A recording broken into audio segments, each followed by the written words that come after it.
whole group of like-minded people who would, you know, try to make a living at festivals by making stuff and selling things. I remember walking into one, and within 25 minutes I was in charge of an organic stall, and the guy didn't come back for 2 hours.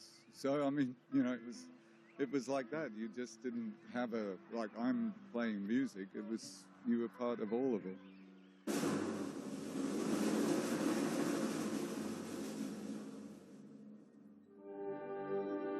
As the free festival movement gathered momentum in the early 70s, this new alternative culture began looking for a spiritual home and converged for a series of festivals in the somewhat provocative surroundings of Windsor Great Park.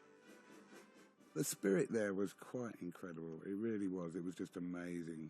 The whole feeling, you know, people were there and could hardly believe that this was happening in England, and what's more, on the Queen's back doorstep. I went down there with a couple of mates. We hitched down there with a little old army tent. Eventually got to Windsor railway station, and as we left the railway station, there was just a line of hippies all the way down through the town off to the Great Park.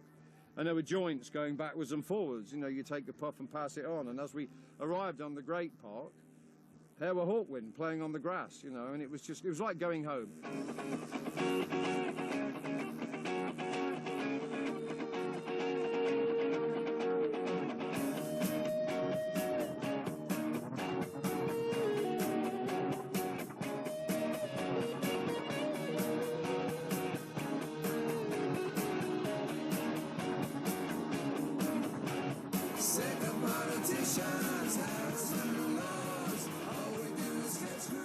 At Windsor, we had a chap who turned up with a briefcase, came up to me and said, "You stage manager?" I said, "No, I'm just doing the lights. I don't know what the stage manager is, actually."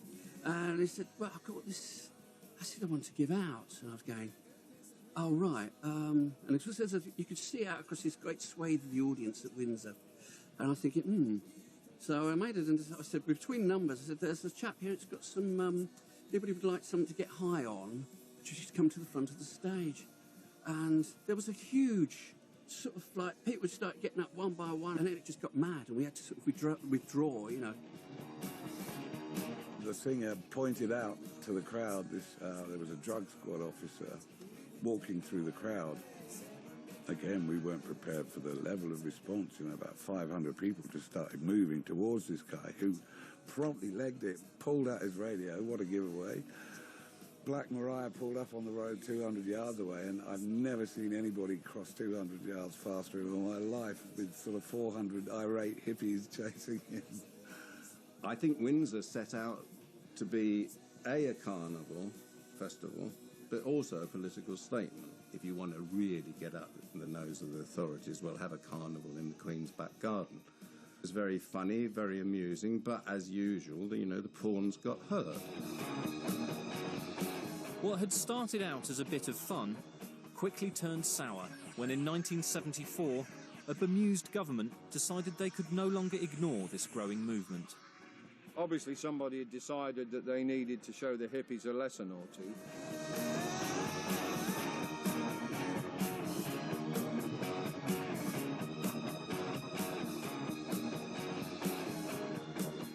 The police were among the fans before most of them knew it. When the young people wakened up to what was happening to them, most accepted the inevitable and left then. But a large minority resisted, first by forming percussion groups in front of unappreciative lines of policemen.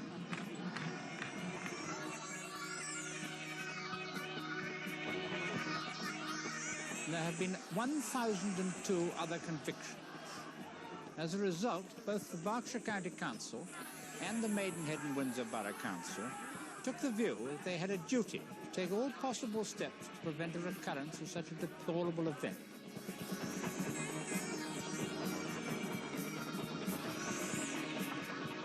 They moved in at dawn, and they were just waking people up, smashing down tents. They were pretty angry, I would say. They wanted to re-establish their authority.